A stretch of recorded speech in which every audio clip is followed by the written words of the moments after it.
What is up, dreamers? Figment here, coming to you straight from imagination, and I'm going to be bringing you guys today my Madison Regional Zoroark Lycanroc deck profile. Now, for some of you joining the channel, and for those of you who've stuck around before, I'm going to be doing things a little bit differently than I normally do. I will have two different videos going up. The first video that you're going to be watching right now is going to be the deck profile, and the second video, which will go up tomorrow, will be the deck analysis. The difference between these two will be quite simple. The deck profile will be, as implied, be going over the deck itself, talking about the cards in it, basically the choices I made there.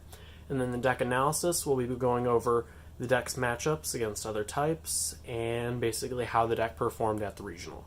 Now, before I continue any further, the deck went 6-1-2, day 1 at Madison, and day 2 I went 2-2-1, no, 2-3, 2-3. 2-3 day 2. I wish I went 2-2-1. Then I got been in the bubble for top 3 too. But without further ado, I'm going to get into the list here.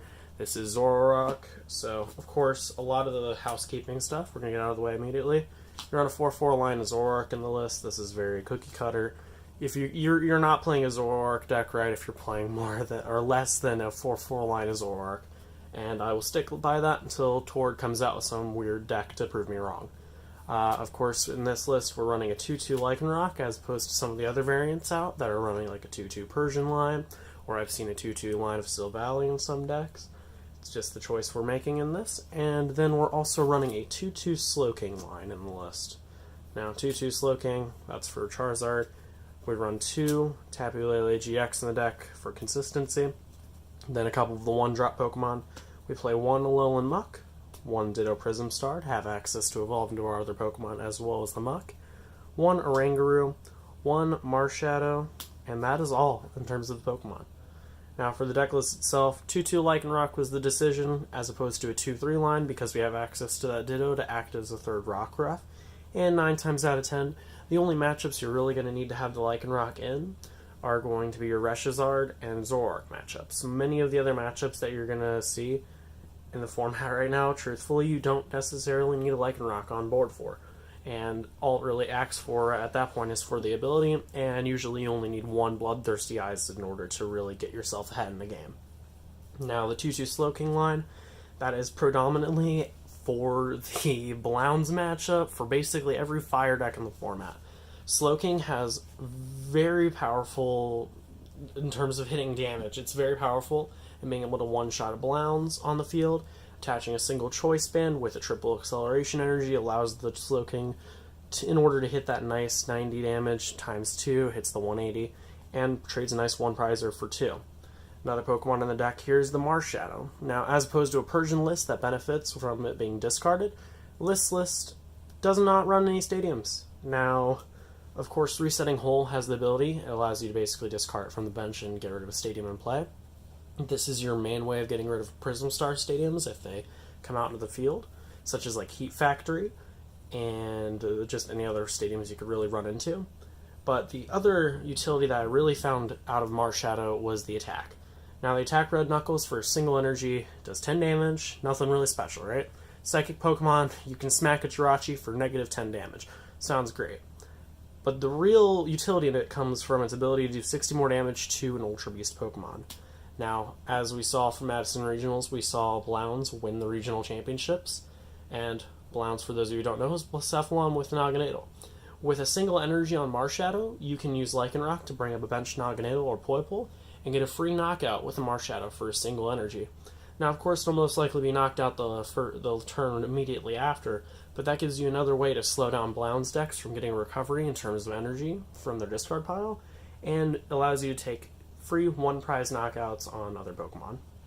In addition to this, Marshadow has served some purpose for me in matchups against Zapbeasts. As many of you know, Zapbeast plays the Zapdos, and now recently the Marshadow GX tag team, Marshadow Machamp tag team. Now, of course, while this doesn't have the effect of hitting the extra 10 to 60 damage on it, it does knock out Baby Buzzwoles. Baby Buzzwole has been a serious problem for Zoroark since the card had been released, and now that you have a consistent counter to it for an energy that doesn't really harm you, Marshadow is a perfect card to respond to that. It's a single 1-prizer, you do not put a GX in the active for another Buzzwole to take a knockout on, or for a Zapdos to get a free prize on. Zapdos, while being able to knock out Marshadow pretty freely, you're forcing them to take one prize instead of two, or forcing them to awkwardly work around a Marshadow to deal some damage to a GX. So all in all, Marshadow is the better Pokemon there. Oranguru, that's basically for stall matchups. It's pretty cut and dry. Other Zap Beast cards counters include the Alolan Muck, which turns off the basic Pokemon.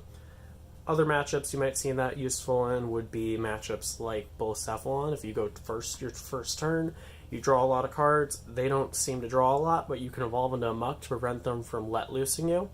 That shuts down one of their ways of draw support and also prevents you from getting let loose down to 4. Now, moving on to the next part of the deck here, obviously the supporters. We run a Lily engine because Lily has seemed to be more consistent for me throughout a lot of the Zoroark lists, and personally having the ability to draw, as opposed to getting stuck with an Elm, is significantly better. It also helps the fact that both Rockruff and Slowpoke both run with over 60 HP, so Elm would not be very useful. So, Lily engine is our engine of choice here to get as many cards as possible. We run 2 Guzma on the list. Most Zoroark lists would run about 3. However, since you have the access to that Lycanroc, it effectively gives you 4 cards that allow you to get a Pokemon from the bench as freely as you'd like. So it's very useful overall, just being able to get as many Pokemon out, taking knockouts or variety speeding on basics before they can get set up into an actual GX, or, as I found in a lot of the Persian Zoroark matchups, being able to Lycanroc out a Persian, or not Persian, but a Meowth, and take the knockout on that before it becomes a Persian, has the ability to use that catwalk. You have that option to you, and with Guzma, it ups that consistency. Now, a couple one-up supporters here. We play 1 Cynthia. This is particular so you have a shuffle draw outside of Lily in order to have a good significant draw engine. Another card you play is Professor Kukui. Hitting the extra 20 damage sometimes might not seem that useful, but considering we don't run Devoured Field in this list, Kukui is very crucial in order to hit those extra numbers that you need sometimes. In addition to that, with Lycanroc GX having that powerful, dangerous rogue attack, you're able to use Kukui in some cases to hit the numbers that you perfectly need in order to get a knockout. Some of those numbers might be on a Charizard. If they have a full bench, Charizard Reshiram has 270 HP. All you have to do for a single fighting, a counter gain, and a Kukui, you can take an easy knockout on a Reshizard. Now, other supporters include Acerola and Judge. Acerola is a card that, for me in particular, I found it very useful. You can hit once with a Zoroark GX, and then Acerola to pick it up and have a free attacker without losing prizes, and be able to pick up Pokemon at any given point throughout the game that have damage counters on it. In matchups like Weezing or other spread decks, you might see Acerola as a relatively useless card whenever they put down the Mr. Mime, but if you can Lycanroc bring up the Mr. Mime that prevents you from picking up Pokemon from your field, you can take an easy knockout there, and Acerola is still a very useful card in the matchup. Now, Judge is another shuffle draw card as opposed to Cynthia and Lily. Judge, personally, I found very useful in putting my Reshizard opponents into very awkward hands following a knockout. If you can set up a situation such as I had during the tournament where you could have a Slowking inactive, you can Lycanroc, bring up a Reshizard that just got Kiawe turn 1, you do triple acceleration energy, Judge them down to 4, they have no way of getting a bunch of energy onto the field with 4 cards in their hand going into the next turn. You have Zoroark as draw support, so you're relatively fine in terms of drawing out of it, and you put them in an awkward spot where they need to draw everything they need in order to take the knockout. Now, besides that, moving on into the item cards here, again, with the Lily engine, we go for a more consistent line of draw support. We run 4 Ultra Balls in the list, as any standard list would usually tend to run, as well as, given the Lily draw engine, we play 4 Nest Ball. 4 Nest Balls, of course, to run with that Lily, so you can set up your Zoroarks and your Zoroarks as early as you can and quickly into the game. Now, another way of basically finding a lot of our Pokemon early on is Pokemon Communication. That allows us to basically swap a Pokemon from our hand and go for a Pokemon in our deck. In a lot of cases, I found myself my first turn getting rid of maybe a Slowking to get a Rockruff, or a Slowpoke to get a Rockruff for a Zorua the first turn, because in some matchups you're really not going to find a lot of utility out of Slowking, especially in matchups that aren't Reshizard. It's going to be very rare that you're really going to need the Slowking in order to close out a lot of your games. So in that case, you can just get rid of it with Pokemon Communication, have it in the deck later for trade fodder, and you have Pokemon communication in order to grab a Zoroark maybe the second turn, or a Lycanroc when you need it, or any Pokemon for that matter. Now, in terms of tool cards, we run 2 Choice Band in the list. 2 Choice Band is particularly just so you can hit the extra damage that you may need to hit with Lycanroc. Lycanroc especially because, as many of you know, Eevee Snorlax Tag Team has seen a very significant increase in play as a result of a lot of players teching it into their Reshizard decks to make the Zoroark matchup much, much easier, even with the Slowking, of course. And Lycanroc, without having the Choice Band, only hits 220 damage on that Eevee Snorlax. So in order to get the knockout, you need to have that Choice Band in a lot of situations. The same goes for Slowking. And having that 2 in the deck is usually all you need in order to close out games. Now, I also run 2 Field Blower in this list. Again, since we are not running a Stadium, we have a total of 3 outs to getting rid of Stadium cards on the field. So if you face against a deck that plays Shrine of Punishment, those are your 3 outs. That's typically all you're really going to need in the game. And honestly, if at the end of the game you get 1 Shrine that's out in the field that you can't really bounce, at that point in the game, ideally you've already taken a commanding position, and it's not really that much of a concern. Additionally, for a lot of lists that are playing Choice Bands that you might see, or any other tool cards, this gives you a free opportunity to get rid of them. Having the 2 Field Blower gives you access to get rid of cards like Spell Tag and other matchups. Now, another tool card that we have in the deck here is Counter Gain. Counter Gain, as some of you know, or may not know, it allows you to have that extra colorless energy deducted off of your attack when you're behind in the game. Now, in some situations, this means you can Lycanroc GX, go attach a single fighting energy, and attach a Counter Gain, and you're able to Dangerous Rogue for a heavy response to maybe going down early in the game. And that might swing the momentum back into your favor against another Zoroark deck, or, for example, Zoroark Persian. Other times this is very useful as Counter Gain on a Slowking, allows you to have a single DCE and be able to take a knockout on a Reshizard or a Blounce if it has an energy or 2 attached to it. Counter Gain is a very useful card. It also allows in some situations if you need to attach to a Zoroark. You can attach a single fighting energy and take a knockout with a Riotous Beating. The same goes for Lele, and the same even goes for Marshadow. Your Marshadow can use Counter Gain and have no energy cost at all. So, in some situations in Blounce, in that matchup exactly, you Lycanroc bring up perhaps a Naganadel after going down a prize or 2, attach a single Counter Gain to it in order to take a knockout on a Naganadel while also attaching a fighting energy to set up a Pokemon for the next turn. The possibilities for Counter Gain are seemingly endless, and even in some cases you can use Rangaru's Resource Management for free. So there's a lot of different uses for it, and of course that's kind of how the game works. You can figure things out as you go, and that's why I like this deck a lot. Another card you run is Rescue Stretcher. This is kind of a given, just so you can get a lot of your Pokemon back. If you get into the late game, you need to get a Zoroark back, possibly to trade, or maybe shuffle back in some Pokemon that you need access to, such as a Lycanroc you could have discarded early on, or even with a Alolan Muck. If you have a Ditto out, you need to get an Alolan Muck back from the discard since you only run 1. You can play Rescue Stretcher and bring it straight back up to your hand. The same with Riotous Beating Zoroark. You need to have a lot of Pokemon on your field in order to deal damage, so using the Rescue Stretcher to shuffle in perhaps 3 Pokemon so you can Nest Ball, any combination of plays really, to fill up your bench again for a big attack, Rescue Stretcher fulfills that purpose. Now, the last item card we have in here is Palpad. This is kind of a given Pokemon card that you need to play in the deck really to make it function as well as it can. You play 4 one of supporters, so Palpad allows you to shuffle those back in, perhaps to have for a second use. So in a lot of games, if I use Judge very early on, perhaps by my second turn having 2 Zoroarks up, being able to Palpad to have a Judge back into the deck, perhaps late game if my opponent's mounting a comeback, I can Judge them back down into a small hand and force them to have to draw really well in order to get out of the awkward situation, similarly to a Let Loose. Of course, since you don't play Let Loose, that's your main access for shuffling your opponent's hand back into their deck if you know they have the win the next turn. The same goes for shuffling cards like Guzma, Cynthia, and Acerola, and Kukui, frankly. Any of the supporters that you could find use in later in the game, Palpad fulfills that purpose.